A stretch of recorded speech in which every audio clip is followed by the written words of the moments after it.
Question दोबारा बोल दीजिए। हेलो सर, आप म्यूट है।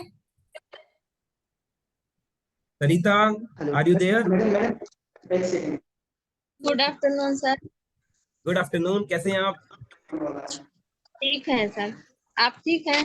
आपको कॉन्ग्रेचुलेशंस आपके सिलेक्शन के लिए। एक और उपलब्धि थैंक आपने पाई।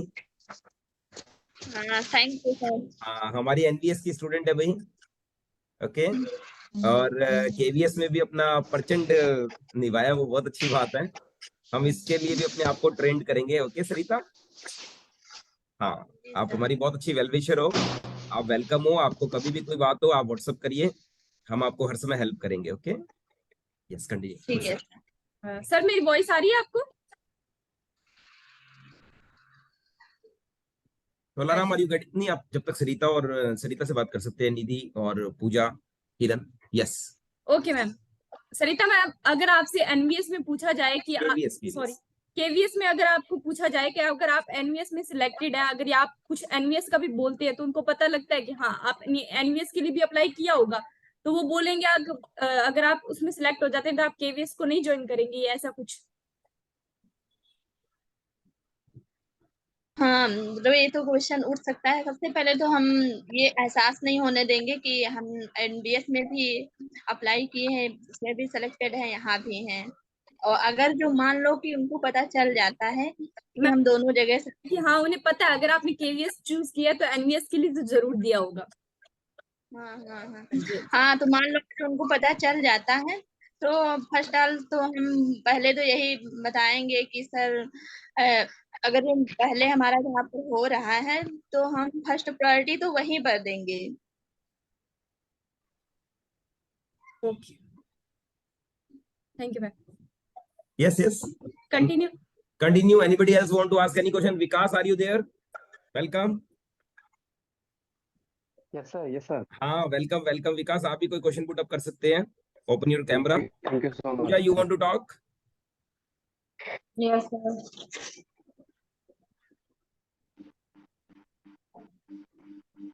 सर यहाँ इसमें लाइब्रेरियन के कोई कैंडिडेट हैं क्या? यस यस, किरण है यहाँ पर। और मैडम एक और ओके क्वेश्चन पूछ सर। रही है आप लोगों से। विकास सर। तोलाराम भी वापस आ रहे हैं। विकास सर, जी मैम। मेरा एक क्वेश्चन है आपसे। पहले भी मैंने पूछा था लेकिन किसी ने जी आंसर नहीं किया। अगर एक बच्चा है जो स्टूडेंट है, जो इंट्रोवर्ट पर्सनालिटी है, वो किसी से इतनी बातचीत नहीं करता क्लास में, और साथ में उसे इतना बोलने का मौका भी नहीं मिलता, तो और वो जो लाइब्रेरी है उसमें भी वो ओनली रीड करता है, तो इसी बच्चे की जो प्रोनाउंसिएशन है वो खराब होती जा रही है।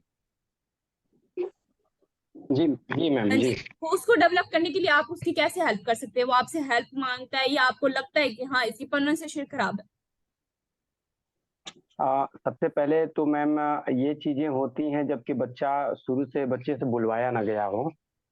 बच्चा बहुत कम बोलता हो तो उससे क्या करेंगे कि बच्चों को आपस में इंटरेक्ट करा करके बोलने के लिए कहेंगे। और वो जब धीरे धीरे बोलना सीख जाएगा, और शुरुआत में क्या होता है कि समाज आप से कैसे न जुड़ करेंगे सर? पाने के कारण। लाइब्रेरी में तो साइलेंस मैटर करता है ना। जी जी मैम, लाइब्रेरी में साइलेंस मैटर करता है, बट एक पीरियड होता है लाइब्रेरी का कि बच्चों को लाइब्रेरी से बाहर आकर के, जैसे कि वो कहा जाता है कि एक्टिविटीज कैसे कराएंगे। लाइब्रेरी में भी एक्टिविटीज कराई जाती है ताकि बच्चे उस चीज को सीख सके। तो लाइब्रेरी से बाहर जा करके बहुत सारे बुक को पास में रख करके, और फिर आपस में जैसे कि गेम टाइप में होता है कि राउंड करके फिर बुक को चूज करना होता है, फिर पढ़ना होता है।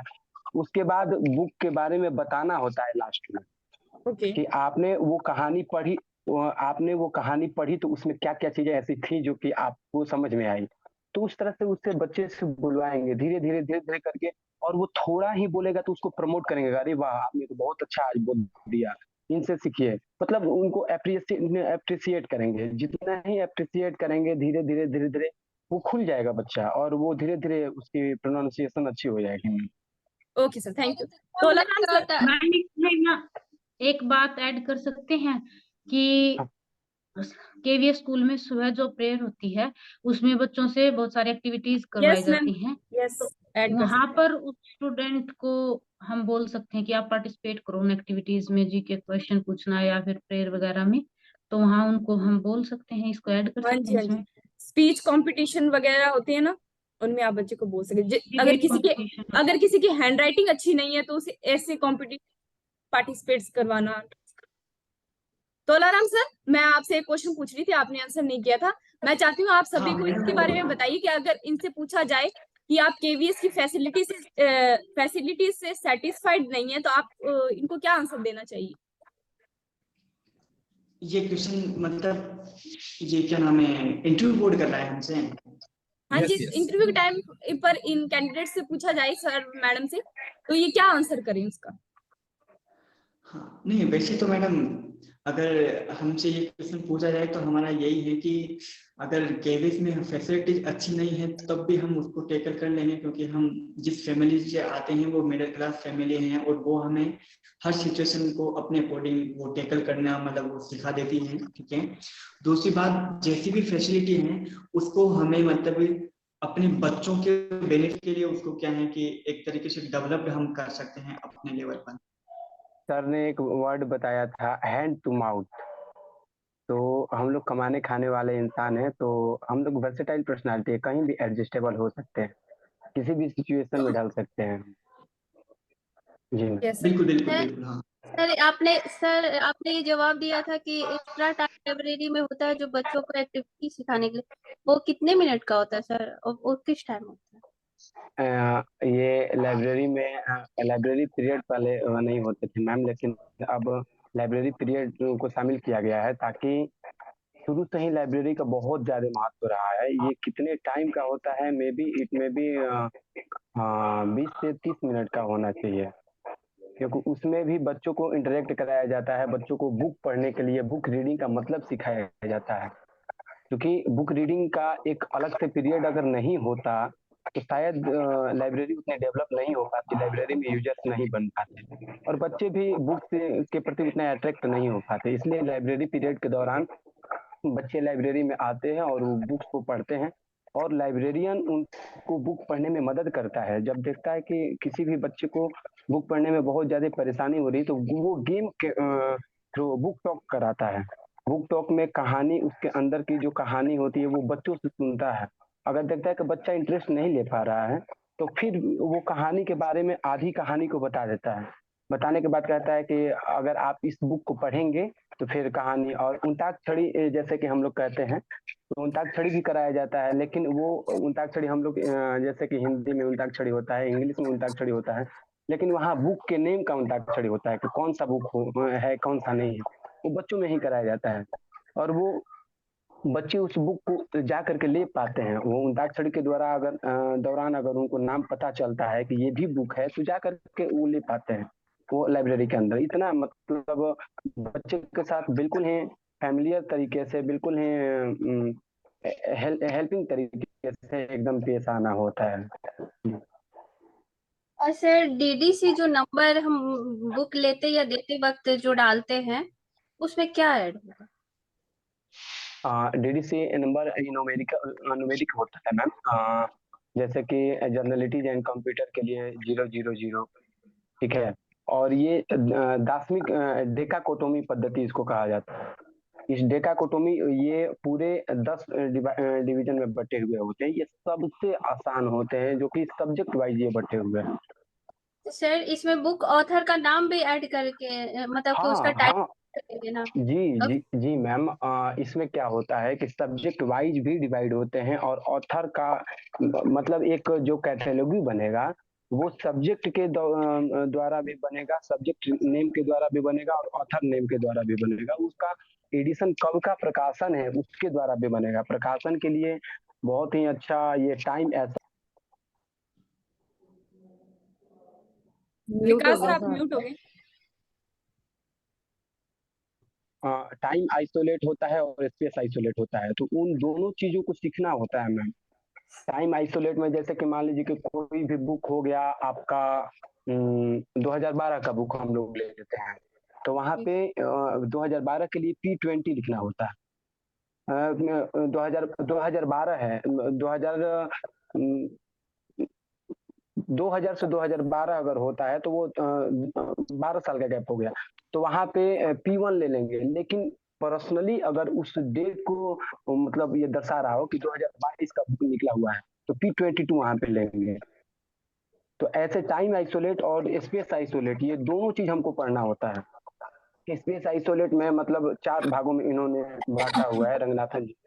तो स्पेस आइसोलेट को हम लोग एक पॉलिटिकली बटा हुआ होता है, एक प्राकृतिक रूप से बटा हुआ होता है, एक जनसंख्या रूप से बटा हुआ होता है और एक दिशा रूप से बटा हुआ होता है। ये 4 रूप से बटा हुआ है, चारों का हमको केवल याद करना होता है मैम। Yes Tularam sir. जी मैम।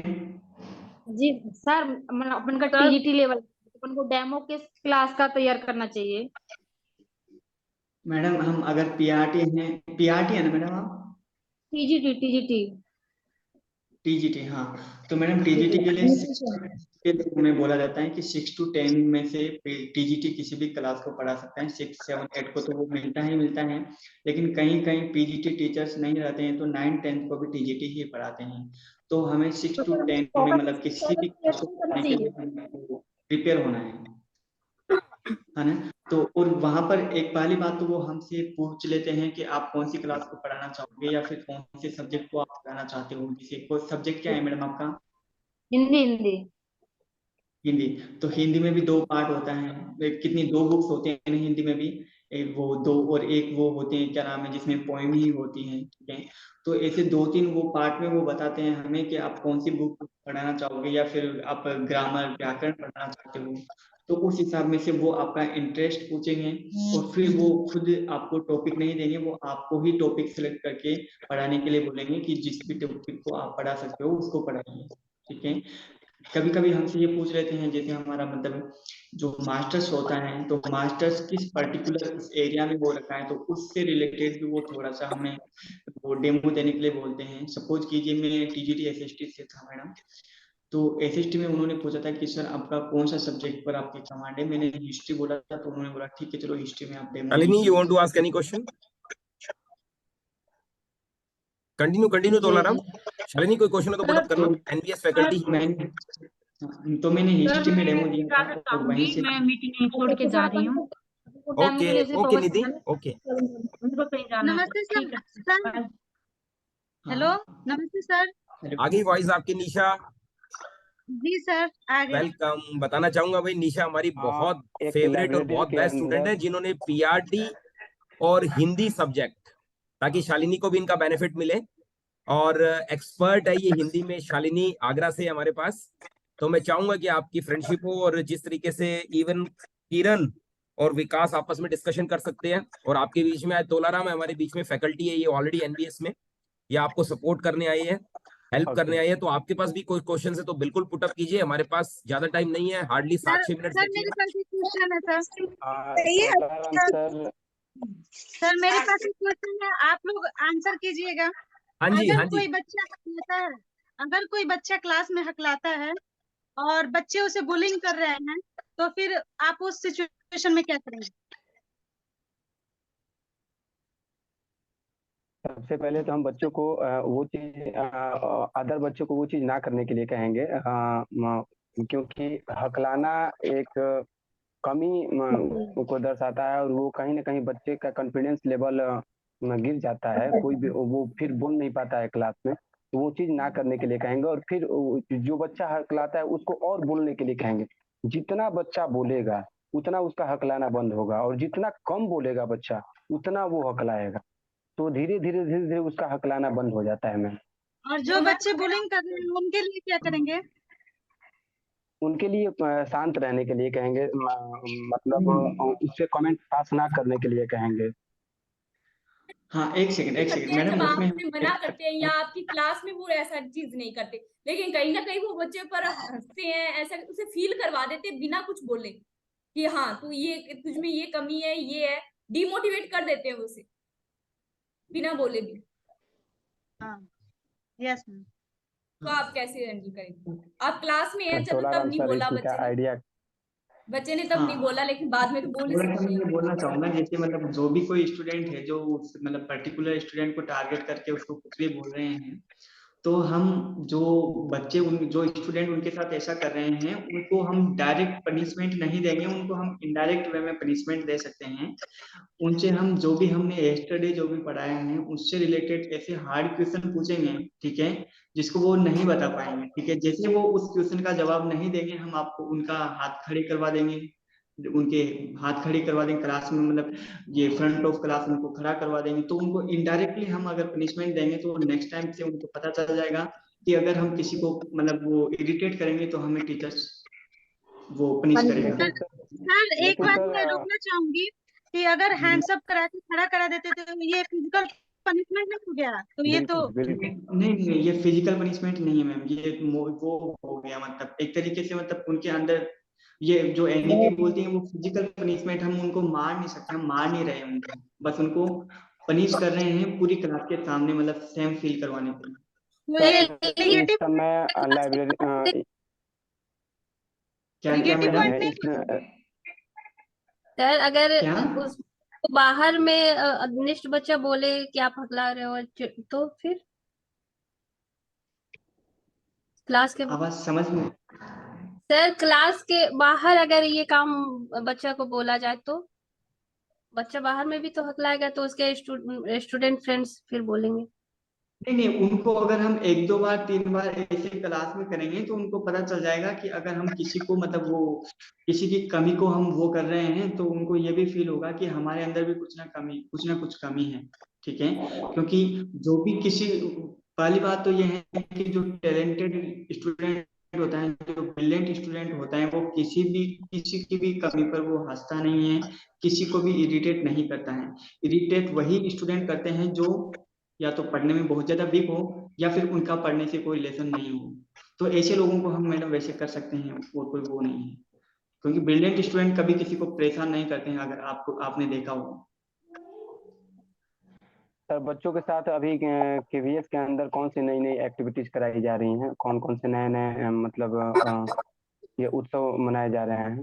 ये हाईलाइट नहीं कर पाएंगे, he is a faculty of NVS, पर आपको बताना चाहूंगा कि यहाँ पर हमारे बीच में देखो, हम सब लास्ट में जो हमारा मोमेंट रहता है ना, लास्ट के 2 मिनट, तो उज्ज्वल भी है, पूजा भी है हमारे बीच में, एक बहुत अच्छी सिंगर है और इसका नाम निशा है और ये बहुत डायनेमिक लड़की है।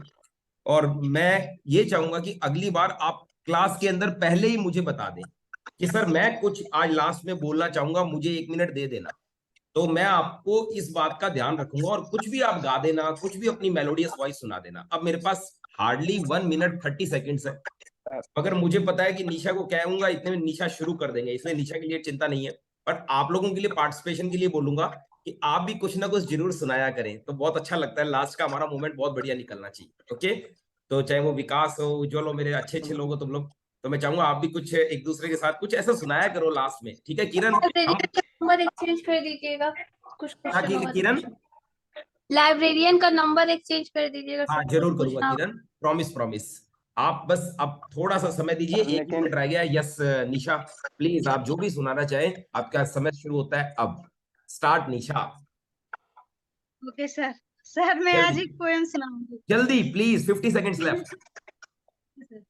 हवा हूँ हवा मैं बसंती हवा हूँ, सुनो बात मेरी अनोखी हवा हूँ, बड़ी बावली हूँ बड़ी मस्त मौला, नहीं कुछ फिक्र है बड़ी ही निडर हूँ, जिधर चाहती हूँ उधर घूमती हूँ, हवा हूँ हवा मैं बसंती हवा हूँ, चढ़ी पेड़ महुआ वहाँ।